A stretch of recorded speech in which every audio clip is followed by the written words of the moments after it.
এই নিন ম্যাডাম, আপনার বিছানা একদম রেডি। বিছানা? রাহুল, আমি এখানে শোবো? বিনা পয়সায় এর চেয়ে ভালো বিছানা আর হয় না। আমি তো এখানে সারা রাত কাটিয়ে দেবো। ইম্পসিবল, আমি এখানে শোবো না। দেখুন, এখন আমি আপনার জন্য কোনো খাট ফাট কিনতে যেতে পারবো না। এমনিতে আপনার পিছনে আমার অনেক খরচা হয়ে গেছে।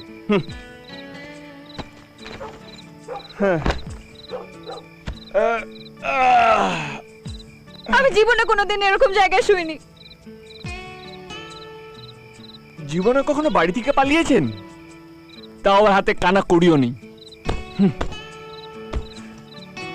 দেখুন, এমনিতেই আপনার জন্য আমি মরতে মরতে বেঁচে ফিরেছি, নেহাত দায় পড়েছি, তাই আপনাকে বয়ে বেড়াচ্ছি। দয়া করে আর আমার ভেজা ফ্রাই করবেন না।